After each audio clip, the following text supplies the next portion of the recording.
নমস্কার, আমি রাজীব চক্রবর্তী। আপনারা দেখছেন আপনাদের চ্যানেল অ্যাস্ট্রো রাজীব। এটি নতুন বাংলা বছরের অর্থাৎ ১৪৩২ যে নতুন বাংলা বছর পড়ছে তার একটা আগাম আভাস। কেমন যেতে পারে সারা বছর সেই সম্পর্কে থাকছে আলোচনা। আজকের আলোচ্য রাশি এবং লগ্নটি হচ্ছে বৃষ। যদি আপনার রাশিটি হয় বৃষ, এই আলোচনা আপনার জন্যে। লগ্নটি যদি হয় বৃষ, হতে পারে যে কোনো রাশি, এই আলোচনাটাও কিন্তু আপনাদেরই জন্যে। একটা রিকোয়েস্ট থাকলো, কেমন লাগছে এই অনুষ্ঠান অবশ্যই কমেন্টসে জানাবেন। আর যারা নতুন তাদের বলবো চ্যানেলটি সাবস্ক্রাইব করে নিতে, কারণ প্রত্যেক মুহূর্তের আপডেট পেতে চ্যানেলটি কিন্তু সাবস্ক্রাইব করে নেওয়া প্রয়োজন।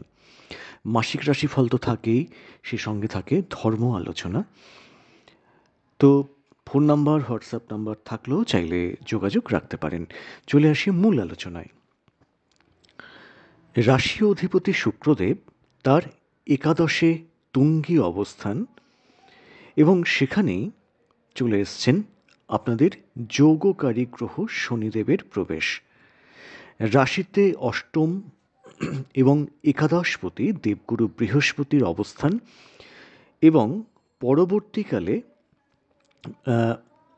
এই যে আপনাদের রাশির উপরে দেবগুরু বৃহস্পতির অবস্থান এবং দেবগুরু বৃহস্পতির ঘরেই রাশি অধিপতির সঙ্গে তার ক্ষেত্র বিনিময়, সব মিলিয়ে কিন্তু বৃষকে ১৪৩২ বেশ কিছুটা অগ্রগতি দেবে, অ্যাডভান্টেজ দেবে বা দিতে চলেছে। বৃষের ফিরতে চলেছে কিন্তু সুসময়। শুক্রদেব প্রভাবিত স্থির প্রকৃতির ও পৃথ্বীতত্ত্বের রাশি বৃষ। সাধারণত এরা শান্ত, সৌম্য, সুন্দরের পূজারী হন। এই নতুন বাংলা বছরে বৃষের স্বাস্থ্য তুলনামূলকভাবে কিন্তু শুভ আশা করা যাচ্ছে। রাশিতে শনিদেবের দৃষ্টি থাকায় একটু মানসিক চাপ হয়তো বাড়বে, হয়তো ব্যথা যন্ত্রণা বা দাঁতে কোনো সমস্যা, হাড় রিলেটেড কোনো সমস্যা, সেটা খুব খুচরো খাচরা সমস্যা আর কি, বা পায়ের দিকে কিছু লাগা, এর বাইরে, বা যাদের ধরুন অ্যালার্জিক টেন্ডেন্সি আছে সেটা একটু বাড়লো, এর বাইরে বড় সড় রোগ ভোগের সম্ভাবনা কম। পিতা বা মাতার, বিশেষত মাতার মানসিক চাপ কিন্তু একটু বাড়তে পারে। সন্তানদের, যাদের সন্তানরা ডিপ্রেশনে ভুগছেন, বৃষ রাশি বা বৃষ লগ্ন, সন্তানদের কিন্তু ডিপ্রেশন কমবে এই নতুন বাংলা বছরে। এবার চলে আসব বৃষের আর্থিক ক্ষেত্রের কেমন থাকবে বা আর্থিক ক্ষেত্র কেমন যেতে পারে সে সম্পর্কে আপডেটে। বৃষর আর্থিক ক্ষেত্রের কিন্তু এই বছর, নতুন বাংলা বছর, বড় সড় শুভ পরিবর্তন আনতে চলেছে। এই যে পরিবর্তন আসবে সেটা আপনাদের জীবনে কিন্তু একটা স্টেবল পরিবর্তন, স্টেবল শুভ পরিবর্তন জীবনকে কিন্তু গুছিয়ে দেবে। এই সময়টাকে কাজে লাগান এবং জীবনটাকে গুছিয়ে নিন। একাদশে সাফল্য, আয়, লাভ, সাফল্যের অধিপতি শনিদেব অত্যন্ত সুফল কিন্তু প্রদায়ী হবেন। আপনাদের ক্ষেত্রে শনিদেব যোগকারক গ্রহ এবং অত্যন্ত পজিটিভ এবং শুভ গ্রহ।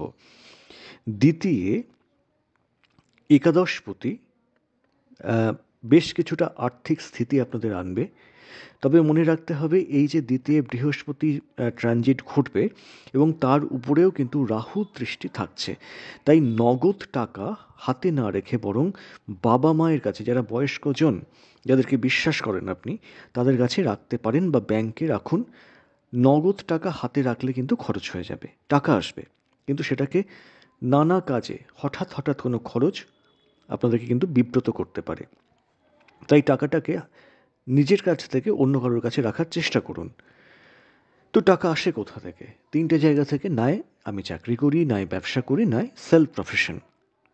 প্রথমেই বলবো কর্মক্ষেত্র নিয়ে। দেখুন, এই বছর কিন্তু কর্মক্ষেত্রের একটা উন্নতি দেখা যাচ্ছে। যাদের বকেয়া প্রমোশন রয়েছে বা কাঙ্ক্ষিত ট্রান্সফার রয়েছে, সেগুলো এবছর হয়ে যাওয়ার সম্ভাবনা কিন্তু ডেফিনিটলি থাকছে। কর্মক্ষেত্রে শত্রুতা থাকবে, কিন্তু তারা বিশেষ সুবিধা করতে পারবেন না। দিনের শেষে দেখবেন বা শেষ মুহূর্তে দেখবেন কর্তৃপক্ষের আনুকূল্য বৃষর ওপরেই কিন্তু থাকবে। 1432 যত এগোবে তত দেখবেন ব্যবসা ক্ষেত্রের একটা বিস্তার দেখা যাচ্ছে। যাদের বৃষ রাশি বা বিশেষত বৃষ লগ্ন, তাদের আর্থিক ক্ষেত্রে বিশেষত যারা ব্যবসা করেন খুব যে ভালো চলছে এটা তো বলা চলে না।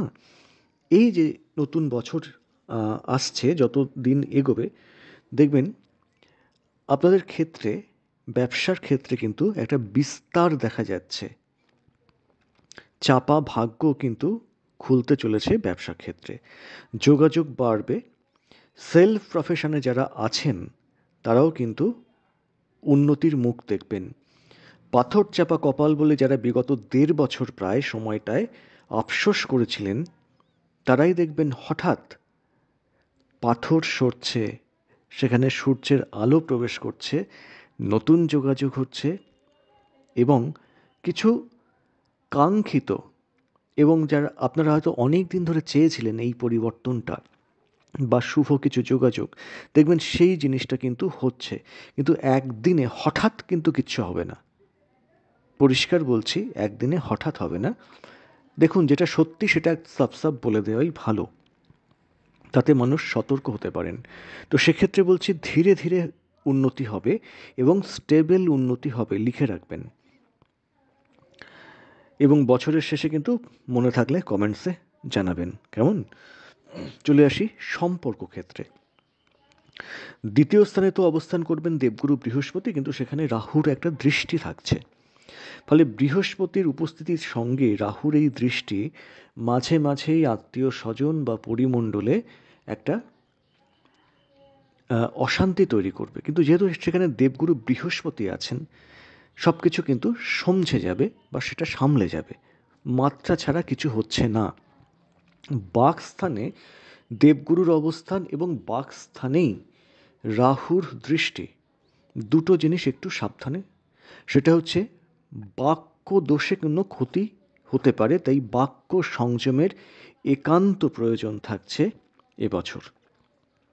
এটা কিন্তু অতি অবশ্যই মাথায় রাখবেন। প্রেমে চাপ থাকছে, দাম্পত্যে বরং চাপ কমতে চলেছে।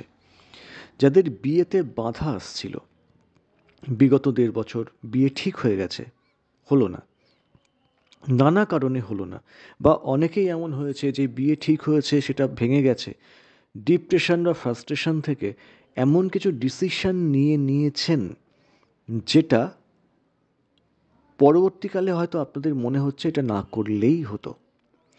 এই জায়গা থেকে বেরিয়ে আসার চেষ্টা করুন, বেরিয়ে আসতে পারবেন। নতুন যারা অবিবাহিত আছেন তাদের কিন্তু সম্ভবস্থলে বিয়ের ফুল ফুটবে এই 1432 সালে, নতুন যে বাংলা বছর সেই বাংলা বছরে। ভাই বোনদের সঙ্গে যদি কারোর কোনো দূরত্ব থেকে থাকে, এই বছর কিন্তু সেটা কমতে চলেছে। অনেকের দেখবেন, অনেক বৃষ রাশি বা বৃষ লগ্নের জাতক জাতিকাদের ছোট ভাই বা বোন, দাদা দিদির কথা বলছি না, তাদের সঙ্গে একটা কিন্তু সুসম্পর্কের হানি। হ্যাঁ, সেটা আপনাদের দাদা দিদির ক্ষেত্রেও ডেফিনেটলি সেটাও হয়েছে। শুধু ভাই বা বোন নয়, দাদা বা দিদি, অনেকের ক্ষেত্রে কিন্তু এই যে ভাই বা বোন, এই স্থানগুলোই খুব ড্যামেজ হয়েছিল। তো এই ড্যামেজ কিন্তু কমতে চলেছে। বিশেষত ছোট ভাই বোনের সঙ্গে সম্পর্কের উন্নতি, তাদের কোনো অগ্রগতি এবছর দেখা যাচ্ছে। চলে আসবো অত্যন্ত গুরুত্বপূর্ণ, সেটা বিদ্যাক্ষেত্র। মনে চাপ বা ডিপ্রেশন বাড়লেও চোখ ঝলসানো সাফল্য কিন্তু আসবে উচ্চ বিদ্যাক্ষেত্রে। হ্যাঁ, উচ্চ বিদ্যায় অনেকেই নানাভাবে কিন্তু বিব্রত হয়েছিলেন বিগত 1.5 বছর ধরে। নানা বাধা, নানা ক্ষেত্রে থেকে বাধা আসছিল। এই বাধাগুলো কিন্তু আস্তে আস্তে কাটবে ডেফিনিটলি এই নতুন বাংলা বছরে। উচ্চ বিদ্যার সূত্রে কর্মপ্রাপ্তি ও বাড়ি থেকে দূরে গিয়ে সেই কর্মক্ষেত্রের যোগদান, এইটা কিন্তু ঘটবে। আর এই কারণেই হয়তো অনেকের মনের উপরে একটা চাপ আসতে পারে বা বাড়তে পারে। জীবনে এই সময় আপনারা স্টেবল হতে পারবেন, জীবনের স্টেবিলিটি আসবে। তো চোখ কান বুজে মানুষ মনটাকে ঠান্ডা রেখে নতুন যে সুযোগ আসছে সেই সুযোগটাকে আপনারা ধরে নিন। এই সময় যদি আপনাদের মানে দেখুন, বৃষ রাশি বা বৃষ লগ্নের জাতক জাতিকা তো অনেকেই আছেন। প্রত্যেকের জন্ম ছক আলাদা, তাদের দশা অন্তর্দশা আলাদা, এবং প্ল্যানেট পজিশনটাও কিন্তু আলাদা। সেই জন্যই তো এক বৃষ আর থেকে আরেক বৃষ আলাদা আলাদা ফল পান, তাই না? তো এক্ষেত্রে যেটা বলছি, ভালো করে শুনুন। এই সময়ে যদি শুভ শুক্রের বা ব্যক্তিগত জন্ম ছকে শুভ অবস্থানে যদি শনিদেবের দশা বা অন্তর্দশা চলে, শুভ অবস্থানে আছেন শনিদেব, তার দশা অন্তর্দশা চলে, আপনারা অত্যন্ত সুফল কিন্তু পেতে চলেছেন। তাই ব্যক্তিগত জন্ম ছকটা একবার অভিজ্ঞ কারোর সঙ্গে কথা বলে নিন, একবার দেখিয়ে নিন আপনারা ঠিক কেমন ফল পেতে চলেছেন এবং কোন সময় বা কি কি করলে এই যে শুভ সময়টাকে আপনারা কাজে লাগাতে পারবেন, শুভ ফল আপনাদের অনুকূলে আসবে, সেটা একটু অভিজ্ঞ কারোর সঙ্গে একটু যোগাযোগ করে নিন। ডেফিনেটলি এই সময়টা কিন্তু আপনারা সুফল পাবেন। সেই সুফলটাকে কিভাবে আরও বাড়ানো যায় সেদিকে একটু ধ্যান দিতে হবে। যারা গবেষণা কর্মের সঙ্গে জড়িত, তারা বারবার কিছু তাদের জীবনে বাধা আসবে, সেটা এলেও সেই বাধা অতিক্রম করবেন এবং জীবনে অগ্রগতির মুখ দেখবেন 100%। বাধা আপনাদের কোনো গবেষণা কাজে বাধা তৈরি করতে পারবে না, অগ্রগতি ডেফিনেটলি হবে। আইনি ক্ষেত্রেও তুলনামূলকভাবে শুভ আশা করা যাচ্ছে, তেমন ক্ষেত্রে খুব একটা খারাপ কিছু আমি অন্তত দেখছি না। বাড়িওয়ালা বা ভাড়াটে, তাদের নিয়েও কিন্তু খুব একটা চিন্তার কোনো কারণ নেই। যারা বিদেশে আছেন কর্মসূত্রে, তারা জীবনে বড় কিছু শুভ ফলের আশা কিন্তু করতেই পারেন। এই সময়টাকে কাজে লাগান, জীবনে কিন্তু একটা শুভ পরিবর্তন আসতে চলেছে।